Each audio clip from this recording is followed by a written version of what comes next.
Hello tout le monde, j'espère que vous allez bien. On se retrouve donc aujourd'hui pour une nouvelle vidéo et je vais commencer avec Né sous une bonne étoile d'Aurélie Vallogne. Alors c'est le roman qui va nous raconter l'histoire de Gustave, un jeune garçon qu'on va suivre au fil des années.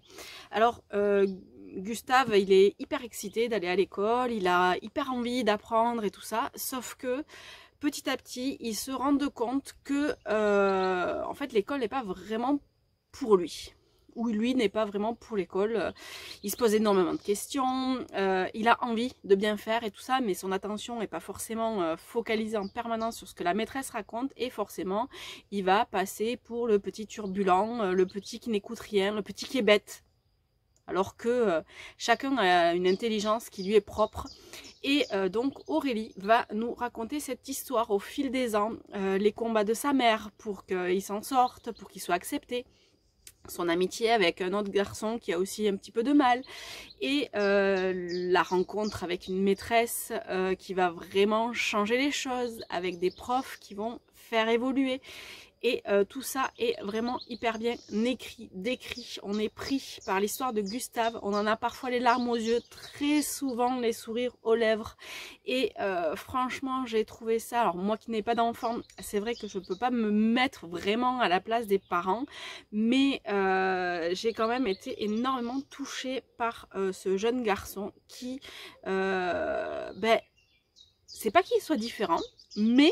il est lui-même, il reste lui-même, il entend rester lui-même jusqu'au bout pour pas rentrer dans un carcan qu'on nous impose, et j'ai trouvé ça vraiment super bien fait.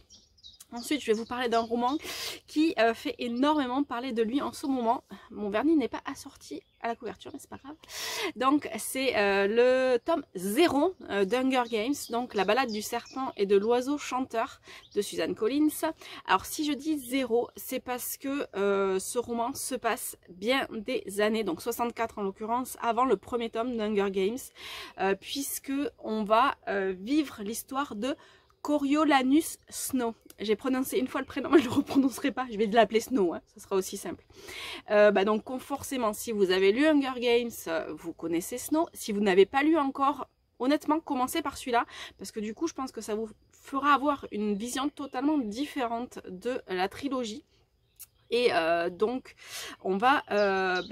Snow a 16 ans, sa famille a toujours été au top du Capitole. Sauf que ils ont perdu énormément d'argent, il vit tout seul avec sa grand-mère et sa cousine, et il va dans le poste de mentor. Bon, première année que ça a été créé, donc les Hunger Games ont 10 ans, et il va être mentor d'un des 24 participants, sauf que il y voit lui une possibilité de s'affirmer et de grandir et d'atteindre ses objectifs, sauf qu'il va se retrouver avec la fille du district 12.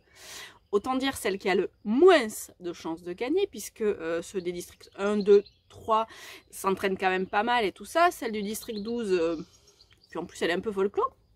Et forcément, il ne sait pas vraiment comment agir et réagir. Alors, j'ai trouvé ça super bien écrit. Franchement, c'est un roman qui nous prend aux tripes dès le départ, qui est aussi bien une critique de notre monde actuel que dans la veine de tout ce que l'autrice nous a déjà écrit sur les Hunger Games. Alors, il y a des moments, c'est un petit peu chiant.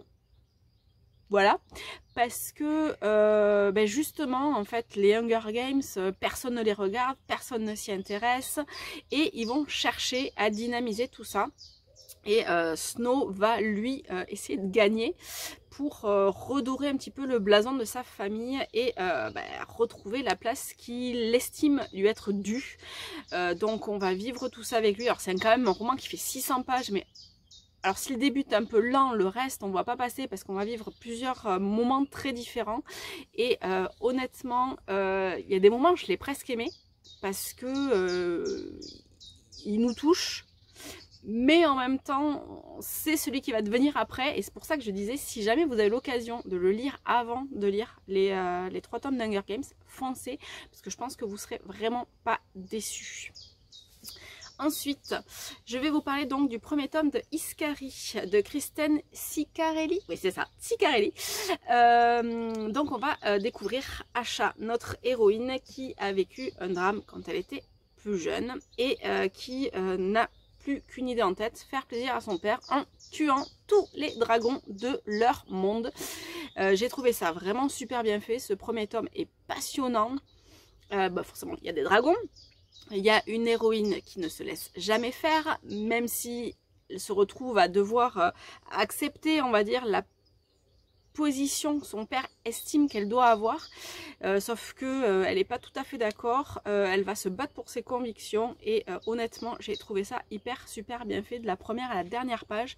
Le tome 2 est consacré à des personnages différents, le tome 3 est consacré aussi à des personnages différents, toujours dans le même monde et franchement ce premier tome est vraiment génial. Pour la suite, on va rester dans la magie, hein, décidément aujourd'hui, ou dans le, hormis le premier livre, dans le virtuel, avec Magic Charlie d'Audrey Alouette. Alors c'est un roman, alors déjà je suis fan de la couverture, qui est vraiment magnifique, tout en relief, les dessins et tout ça, franchement je suis fan. Et donc on va rencontrer Charlie, notre héros, qui vit tout seul avec sa mère, va à l'école sans que ça lui plaise vraiment, a une meilleure amie et son monde en fait va basculer le jour où sa grand-mère est retrouvée parce qu'ils avaient plus de nouvelles pendant ils ont plus de nouvelles pendant des années et où elle va venir vivre avec eux. Commence alors pour Charlie des aventures assez extraordinaires. Le pauvre va se laisser entraîner dans des choses qui le dépassent pour le moins. J'ai adoré tout le monde construit par l'autrice autour de ses personnages, la façon dont elle nous fait vivre chaque instant où on va découvrir la magie en même temps que Charlie, des pouvoirs qui sont assez spéciaux par rapport aux autres magiciens et le tout fait que on est vraiment pris par cette ambiance, par tout ce qui nous est décrit. On a l'impression vraiment de vivre les choses de l'intérieur. Alors il y a des méchants et des gentils, on essaye de comprendre un petit peu qui joue quel rôle. On va avoir des découvertes sur Charlie aussi et j'ai trouvé ça vraiment super bien fait. Ensuite, j'ai lu un roman qui traîne depuis 2014 dans ma pile à lire, donc 14-14 de Silène Edgar et Paul Béorn. Donc c'est un roman qui va raconter l'histoire d'Adrien et d'Adrien. L'un vit en 1914, le second vit en 2014 et par un truchement de boîte aux lettres, ils vont communiquer tous les deux. Alors forcément au départ par lettre, quand le Adrien de 2014 demande son adresse mail ou son numéro de téléphone au Adrien de 1914, les choses commencent à devenir un petit peu plus compliquées et ils vont alors comprendre qu'ils vivent pas du tout à la même époque et j'ai trouvé ça vraiment super bien fait. Alors forcément tout le contexte juste avant la Première Guerre mondiale est super bien fait.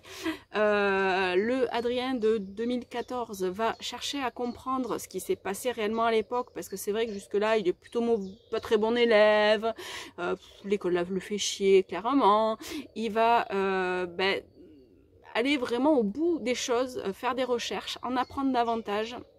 J'ai beaucoup aimé l'ambiance que mettent les auteurs dans cette histoire. Franchement, de la première à la dernière page, on ne s'ennuie pas une seule seconde et j'ai trouvé ça désarmant parce qu'en fait, ils nous touchent tous les deux de manière très différente. Ils n'ont pas du tout les mêmes objectifs dans la vie et j'ai trouvé ça vraiment génial et la fin est vraiment toute mignonne. Et pour finir, donc je vais vous parler d'un tome 6, mais je vais vous parler surtout d'une saga qui est la saga Kate Daniels, donc de Ilona Andrews. Donc Ilona Andrews, c'est un couple, mari et femme, qui écrivent ensemble et cette saga est juste géniale. On a attendu pendant très longtemps que les tomes suivants soient traduits puisque Milady avait traduit jusqu'au tome 4 et donc Collection Infinity MXM a pris à partir du tome 5. Donc ils ont ressorti les tomes 1 à 4 et il y a les tomes suivants qui sont sortis et donc c'est une série que j'adore particulièrement, une série d'urban fantasy que j'ai envie à la fois de finir et à la fois de faire traîner un petit peu. J'ai jusqu'au tome 8 donc dans ma pile à lire.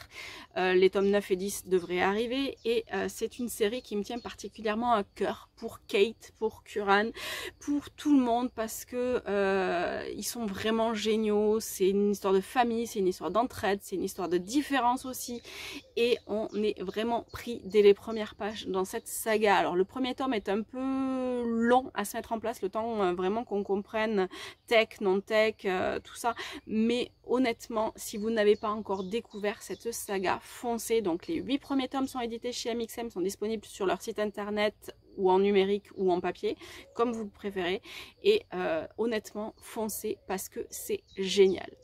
Voilà les 6 romans dont je voulais vous parler aujourd'hui. Je vous dis à très bientôt. Bye bye.